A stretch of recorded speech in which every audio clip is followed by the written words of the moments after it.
I never thought I'd be grateful for installing security cameras around my pool, but those cameras ended up being the star witnesses in what became known as the Great HOA Concrete Scandal in our quiet suburban community of Ocean Breeze. My name is Natalie Pearson, and this is the story of how our Homeowners Association president's vendetta against my unauthorized pool renovation turned into a felony charge that made our local evening news. It all started last spring when I decided to update my backyard pool. The original 1990s design was showing its age, and after a particularly successful year at my architectural firm, I had the funds to give it a proper facelift. I followed every protocol in our HOA handbook to the letter, submitted detailed plans, included material samples, and even created a 3D rendering to show the minimal visual impact from the street. The renovation would update the tile work, add some modern safety features, and install energy-efficient equipment. Nothing outrageous, just a tasteful modernization. The plan sailed through the initial HOA review board meeting, with 4 out of 5 members voting in favor. The only dissenting vote came from Beatrice Montgomery, our newly elected HOA president. I should have recognized the warning signs when she spent 15 minutes arguing that the proposed blue tiles were too Mediterranean for our classic American neighborhood. But since I had the majority approval, I scheduled the work to begin the following month. That's when the letters started arriving. First, it was a notice about my grass being 4 inches too tall. Then came a warning about my mailbox being insufficiently reflective. When I installed a security camera doorbell, which was explicitly permitted in our HOA guidelines, I received a citation for surveillance equipment visible from the street. Each letter was signed with Beatrice's signature, complete with a little smiley face that somehow made it feel more threatening. The pool renovation began on schedule, and that's when Beatrice really ramped up her campaign. Every morning, she would park her white Mercedes SUV across the street, photographing the workers and taking notes on her iPad. When I confronted her about it, she smiled that saccharine smile and said, "Oh, I'm just documenting all the violations for our monthly meetings, sweetie. Someone has to maintain our community standards." I tried to be reasonable. I invited her to inspect the work up close, offered to show her the approved plans again, and even suggested we discuss her concerns over coffee. Her response? "I don't fraternize with rule breakers. It sets a bad precedent." Mind you, this was the same woman who had somehow gotten approval for a giant topiary shaped like a unicorn in her front yard. The renovation was nearly complete when I received an emergency notice from the HOA. According to Beatrice, an anonymous, concerned resident had reported that my pool's new depth markers were in Arial font instead of the traditional Times New Roman specified in Section 7.3.2 of the pool guidelines. The notice demanded I cease all work immediately, pending a special review session, which, conveniently, couldn't be scheduled for another 6 weeks due to procedural requirements. At that point, I lost my cool. I marched over to Beatrice's house, guidelines in hand, ready to point out that there was no such font specification anywhere in the documents. She opened her door wearing a tennis outfit and holding a glass of white wine, though it was barely 11 a.m. "Oh, Natalie," she said, examining her perfectly manicured nails. "I was just about to call you. The board has received several more complaints about your little project. I'm afraid we'll have to add those to the review agenda as well." That's when I noticed she had a copy of the HOA guidelines on her entry table, and it looked significantly thicker than mine. When I asked about it, she simply smirked and said, "Oh, we've made some updates." But Beatrice's interference wasn't the worst part. A week later, I woke up to the sound of heavy machinery. When I looked outside, I saw a cement truck parked in my driveway. Before I could even react, workers began pouring wet cement directly into my pool. I ran outside, screaming for them to stop. One of the workers hesitated, looking uncomfortable, but another waved a clipboard and said, "We have an order from the HOA president. It says here this is an unauthorized structure." Luckily, my security cameras caught everything. And even luckier, a police patrol car just happened to be driving by. The officer stopped to see why I was yelling, and when I explained, he immediately demanded the workers cease operations.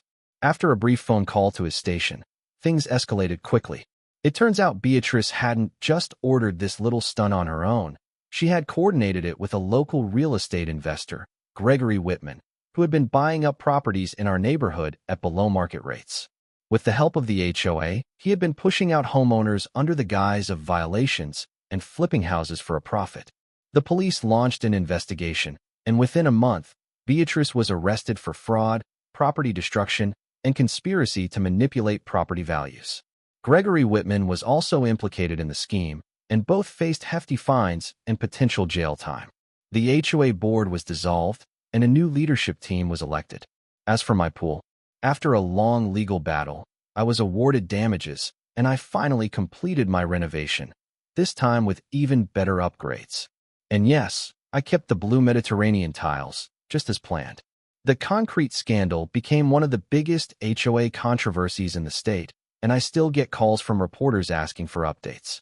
But more importantly, Ocean Breeze community is finally free from the tyranny of Beatrice Montgomery. And my security cameras? Let's just say they've earned their place as my most valued home improvement investment. The discrepancy? Beatrice just smiled and said, "This is the president's copy. It has all the amendments that haven't been formally distributed yet. We have to maintain some executive privileges, don't we?" I left her house seething but determined to handle this professionally. I emailed the entire HOA board requesting an emergency meeting to address these issues. 3 board members responded sympathetically, apparently unaware of these supposed amendments Beatrice kept citing. We scheduled a meeting for the following week, much to Beatrice's obvious displeasure when she was copied on the confirmation email. The night before the meeting, I was working late in my home office when I heard the distinct sound of a truck backing up outside. At first, I thought nothing of it, until I heard voices in my backyard. Checking my security camera feed, I couldn't believe what I was seeing. A cement truck was parked in the alley behind my house, and there was Beatrice, in her designer workout gear, directing 2 very confused-looking workers toward my pool. I grabbed my phone and started recording as I ran downstairs. But I was about to learn that sometimes karma works in mysterious and deeply satisfying ways. Because Beatrice Montgomery was so focused on supervising her midnight cement delivery, she failed to notice 3 very important things. 1. The unmarked police car parked down the street conducting a routine patrol. 2. The fact that she had triggered my new security floodlights. 3. Most importantly, that she was standing on the exact spot where my pool contractor had carefully marked a major underground power line. What happened next would change our neighborhood forever, though not in the way Beatrice had planned. As I stood there in my pajamas, phone recording everything, I had no idea that this was just the beginning of a scandal that would ultimately involve 2 district attorneys, one very interested FBI agent, and a shocking revelation about Beatrice's mysterious source of income, one that would make even the most dramatic reality TV show seem tame in comparison. The next few minutes were pure chaos. The security floodlights had activated my new camera system's automatic recording feature, capturing crystal-clear footage as Beatrice imperiously directed the cement truck workers to just start pumping it in. "I have full homeowners association authority," she declared. The workers, who looked increasingly uncomfortable, kept trying to show her something on their phones, probably the permit requirements for filling in a residential pool. That's when Officer James Rodriguez, who had been quietly observing from his patrol car, decided to investigate the unusual midnight construction activity. He walked up just as Beatrice was saying, "I don't care what your company policy is. I'm paying triple your normal rate specifically so we can do this now." I'll never forget the look on Beatrice's face when the officer cleared his throat and said, "Ma'am, I'm going to need to see the permits for this work." She spun around so fast, she almost lost her balance. Her designer athleisure were glowing eerily in the security lights. "Officer, thank goodness you're here." Beatrice switched to her sugary sweet voice. "This pool has been declared a community hazard by the Homeowners Association. I'm simply executing an emergency abatement order." She reached into her Lululemon jacket and pulled out what appeared to be an official-looking document. Officer Rodriguez took the paper and studied it carefully. "Ma'am, this appears to be an HOA meeting agenda with some handwritten notes. This is not a legal permit for construction work, especially not at midnight, on someone else's property." That's when I decided to speak up. "Officer, I'm the homeowner, and I definitely didn't authorize this." I held up my phone to show I'd been recording everything. The cement truck workers looked relieved. Before Beatrice could formulate a response, another officer arrived, recognizing her immediately. Wait a second, he said. Aren't you the same Beatrice Montgomery we've been investigating for financial misconduct? Beatrice turned ghostly pale. I don't know what you're talking about. This is a simple HOA matter. Officer Rodriguez shook his head. No, ma'am. This just became a criminal matter. We need you to come with us. And just like that, the powerful, untouchable president of the Ocean Breeze Community HOA was escorted away in handcuffs.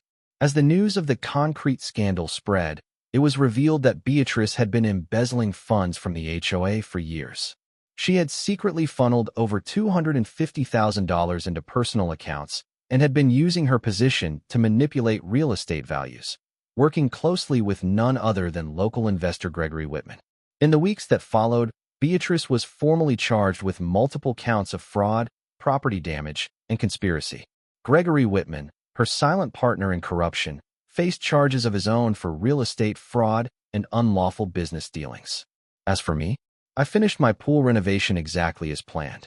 The once powerful HOA was completely restructured, new leadership was elected, and strict transparency policies were put in place to prevent future abuse. The concrete scandal became a cautionary tale in our community, a reminder that no one, not even an overzealous HOA president, is above the law. And thanks to my security cameras, I had the last laugh. The workers quickly started packing up their equipment as Beatrice's face cycled through an impressive range of emotions before settling on righteous indignation. This is a private community matter. You have no jurisdiction here, she snapped, even stamping her foot, a gesture that would have been comical if she hadn't been attempting to destroy my $75,000 pool renovation. Officer Rodriguez remained professionally calm. Ma'am, attempting to pour cement into someone's pool without their permission could constitute several criminal offenses, including attempted vandalism and criminal mischief. I'm going to need everyone to provide identification. Beatrice's response was to whirl toward the cement truck workers and screech, I'll sue your company if you leave. I had a verbal contract. The workers practically sprinted to their truck. As they drove away, Beatrice pulled out her phone and began frantically texting. This is all a misunderstanding. I'm contacting our HOA attorney right now. Officer Rodriguez raised an eyebrow. At midnight. That's when we all heard a loud crackling sound, followed by a pop and the distinct smell of burning plastic. Remember that underground power line I mentioned? Apparently, Beatrice's furious pacing had cracked the temporary protective covering the contractors had placed over it. The security lights flickered, and suddenly, half the block went dark.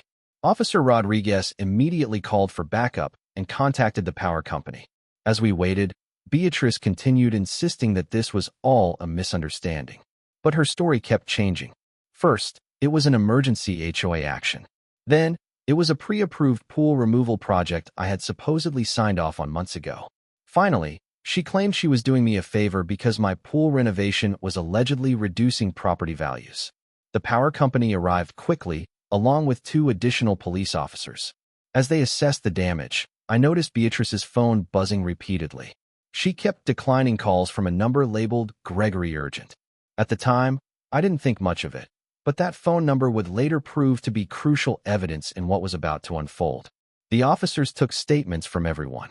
Though they remained professional, I could tell they were struggling not to react to Beatrice's increasingly bizarre justifications. When she demanded they arrest me for HOA violations, Officer Rodriguez patiently explained, HOA rules are civil matters, not criminal ones. But what she's doing to our property values is criminal. Beatrice huffed. Do you know what Mediterranean blue tile does to a traditional coastal neighborhood's aesthetic integrity? One of the officers had to turn away to hide his smile. As the night wore on, several neighbors came outside to see what was happening. Beatrice, desperately trying to salvage the situation, attempted to rally support, but her midnight cement pouring scheme wasn't exactly winning her any fans. Mrs. Chun, who had lived in Ocean Breeze Community for 30 years, shook her head and muttered, I remember when HOAs were about community, not control. By 3 a.m., the power was restored, and the officers had everything they needed for their report. They advised me to file for a restraining order and document any further incidents. Beatrice was issued a citation for the damaged power line and was explicitly warned not to set foot on my property again. As she turned to leave, she called out, This isn't over. The HOA board will hear about this first thing in the morning. What Beatrice didn't realize was that the board would indeed be hearing about it, but not from her. While she had been dealing with the police, I had been forwarding the security footage to every board member, along with a detailed timeline of her escalating harassment. But even I couldn't have predicted just how quickly things would unravel for Beatrice Montgomery once the sun came up, or how that mysterious Gregory, who kept calling her, would end up being the key to exposing a scheme that went far beyond our little neighborhood pool dispute. The next morning, I called into work and spent 2 hours meeting with my lawyer, reviewing videos, emails, and screenshots of every interaction with Beatrice. As we went over the evidence, my lawyer's expression shifted from concern to incredulous. "Natalie, I think we're looking at something much bigger than an HOA dispute," he finally said, leaning back in his chair. I frowned. "What do you mean?" He turned his laptop toward me. "Gregory Whitman. He's not just some investor. He's been implicated in multiple real estate fraud investigations.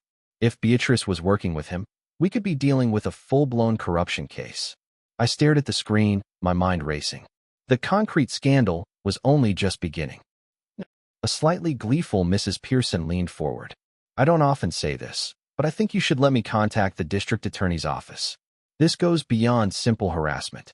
While my lawyer worked her magic, I attended an emergency HOA board meeting that had been called by the other members. Beatrice was notably absent, sending a text claiming she had a prior commitment.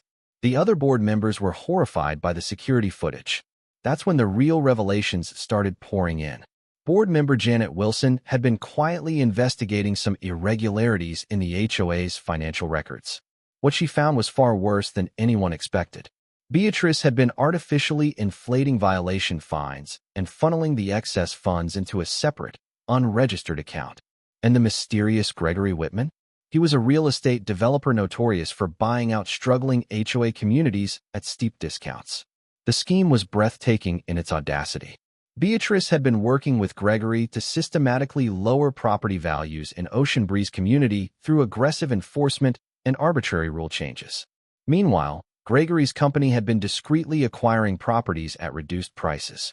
Once they controlled enough units, they planned to dissolve the HOA entirely and redevelop the land into luxury condos. My pool renovation wasn't just an annoyance to Beatrice. It was a threat to their entire plan. A well-maintained, modernized property would increase home values, making their buyout significantly more expensive. That explained Beatrice's growing desperation. The district attorney's office took immediate interest in the case, especially because it crossed county lines and involved multiple properties. By that afternoon, Beatrice was being questioned by investigators. They uncovered spreadsheets on her computer detailing the scheme, along with email exchanges between her and Gregory outlining their strategy. The best part?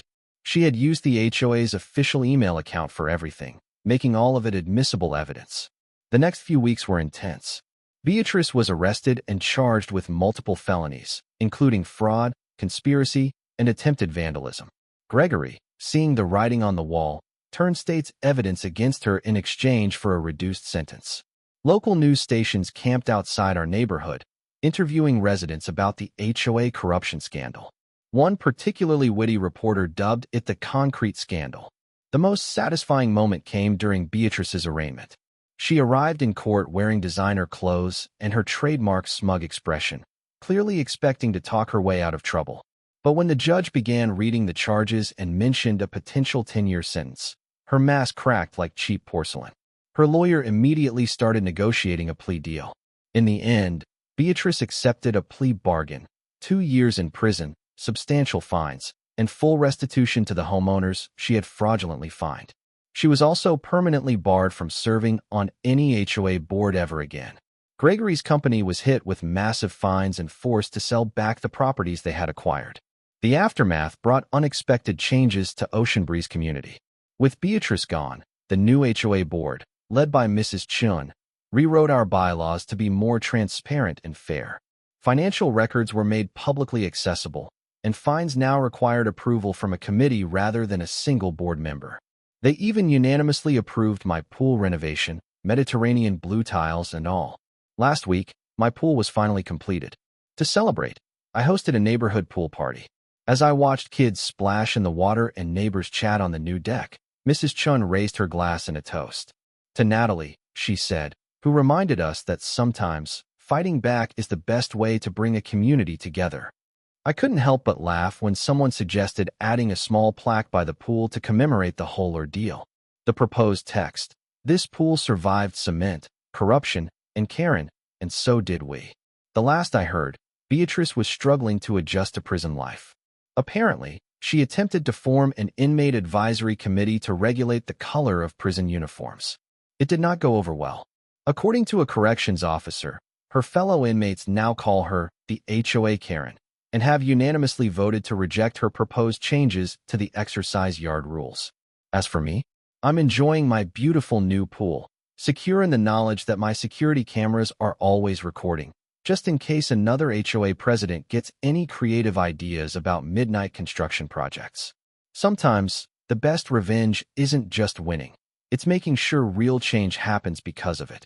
Though, I must admit, knowing that Beatrice's designer leisurewear has been replaced with an orange jumpsuit does add a certain satisfaction to my morning swims. The power of resilience and justice. Life often presents us with challenges that test our patience, integrity, and resilience. The story of Natalie Pearson and the concrete scandal teaches us that standing up for what is right, even in the face of corruption and adversity, is always worth it. When HOA President Beatrice Montgomery tried to sabotage Natalie's home improvements through deceit and manipulation, Natalie didn't back down. Instead, she gathered evidence, stayed patient, and allowed justice to take its course. This story serves as a reminder that no matter our age, we must remain vigilant and proactive in protecting our rights. Corruption thrives where people remain silent, but when we take a stand, truth prevails. It also highlights the importance of preparation, keeping records, understanding our rights, and seeking legal support when needed. For older adults, this lesson is especially valuable. Many have spent their lives building their homes and communities, only to face overreach from HOA boards or local authorities. Natalie's perseverance proves that justice is possible with persistence and knowledge. The next time we encounter injustice, let's remember that patience, wisdom, and a firm stand for what's right can bring real change.